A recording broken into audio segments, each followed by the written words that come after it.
especially for from sure. Montana. So Yeah. But one thing I realized is, yeah, we did lots of outside stuff growing up in Montana, but like army outside and infantry outside is way different than any other yeah, outside. sucks. It's not fun. Yeah. You're not having a great time.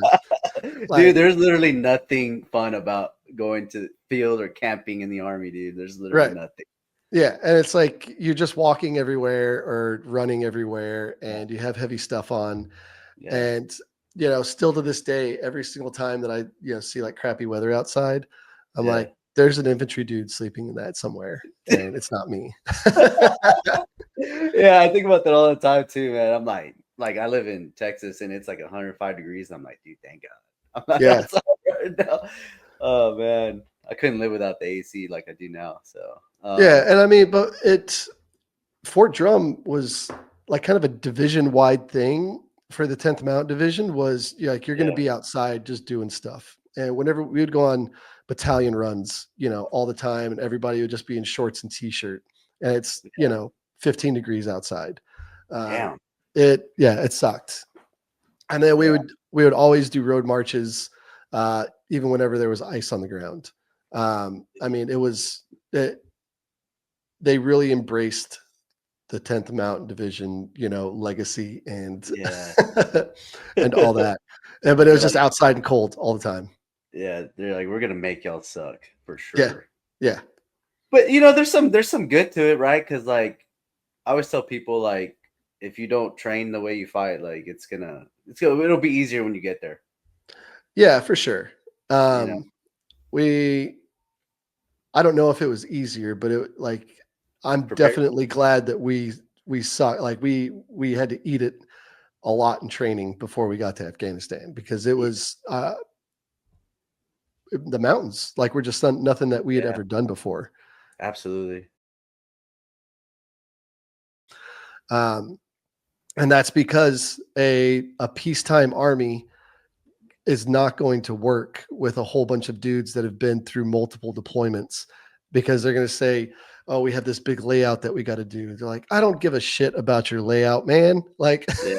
it's not that important to me." And Yeah.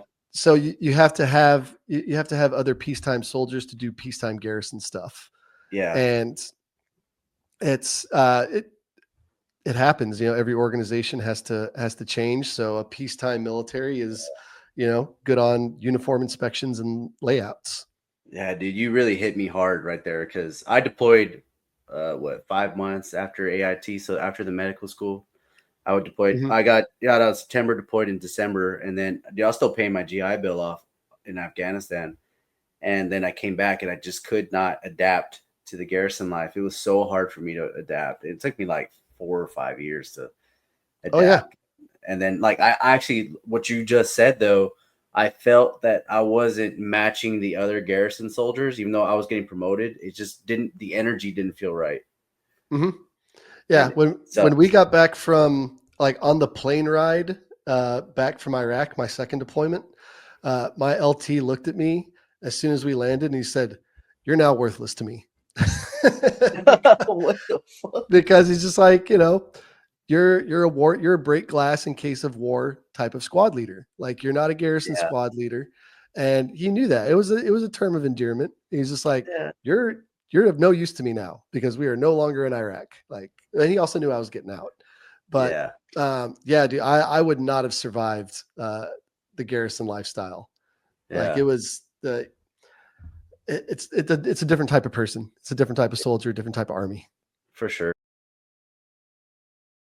Looking around and you're just like, oh, okay, like I'm in Afghanistan. That's kind of crazy. Yeah. And it's you never would have thought you were there.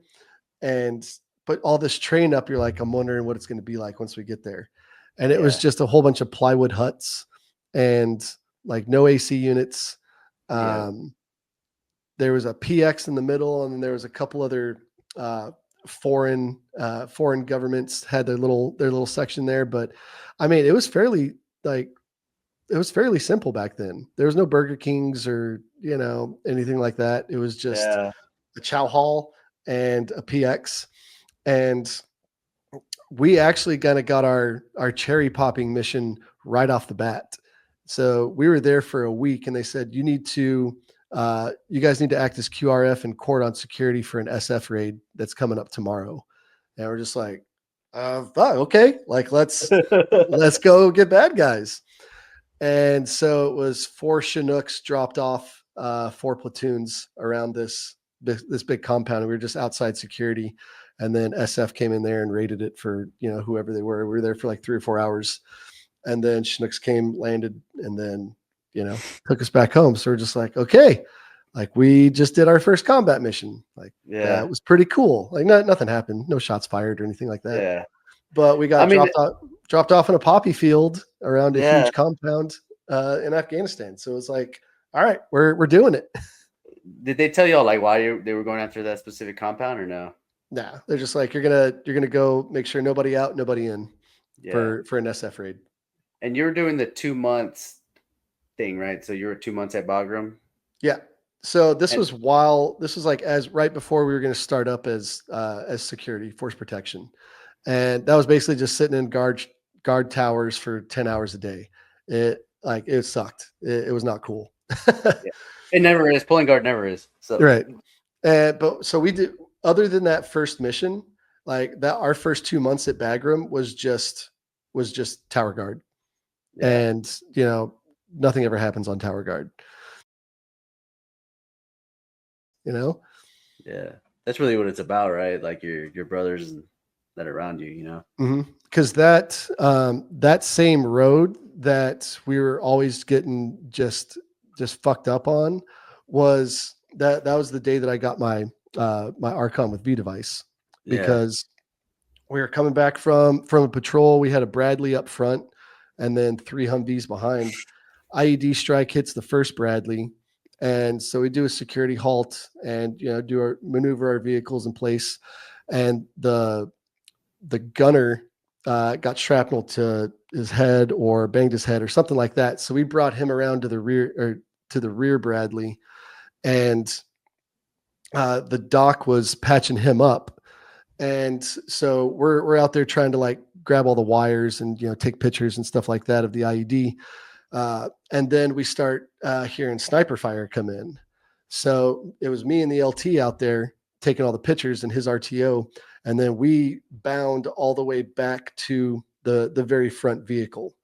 And so we get in there, we're like, all right, everybody good, everybody good.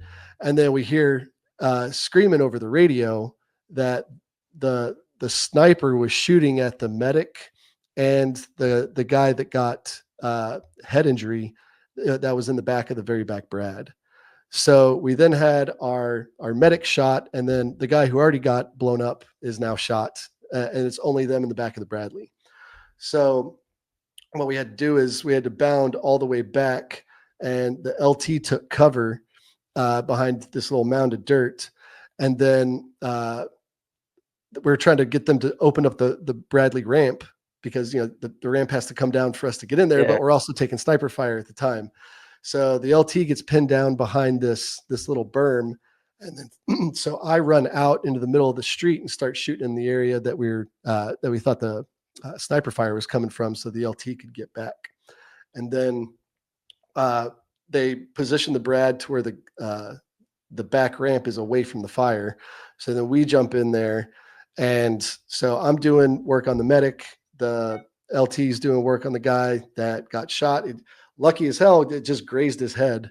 So he was still in shock, obviously having a terrible day. But our medic also got a lucky shot in the sense that it shot him right in the ass cheek. It missed all of his bone and his femoral artery and came oh out the dang, front. So it like he still was yeah, hurt really bad, but no femoral bleeding. So I was doing first aid on him. LT's doing first aid on the other guy. And then we get there's nowhere we can call a 9-line medevac in.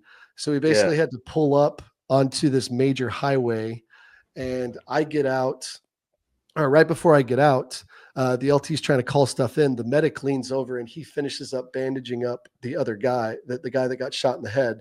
So I'm doing right, first aid on him. He's doing first aid on this other guy. And I'm just like, this dude is hardcore, man. Like that's yeah, our medic right there. yeah, And so whenever I get out to basically stop traffic, I basically walk out on this highway and it's like rush hour traffic in downtown Baghdad.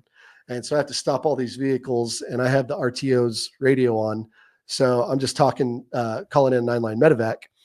The the guy who was then doing first aid on the medic couldn't get his IV line in.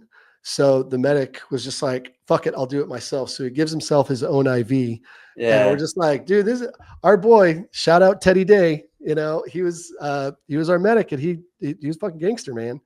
Yeah. So he got picked up by the helicopter and got taken to the hospital. So that was like, after something like that, we're like, we got to stop driving down this road. We got to find these guys that are hit like that, just keep hitting us. And it was like 2 weeks later is whenever we got those guys on that raid. And so I Yeah. emailed the picture to Teddy Day and be like, hey man, we got your dudes. Here's them with flex cuffs and burlap sacks over their heads. Try to go to college while you're downtown 3 or 4 or 5 nights a week.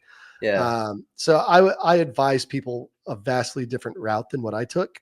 But I also got to meet a lot of other veterans and a lot of other infantry guys while I was in college. So we Yeah. all kind of came together. So I was hanging out with 5 to 10 other veterans all the time whenever I was in college. Yeah.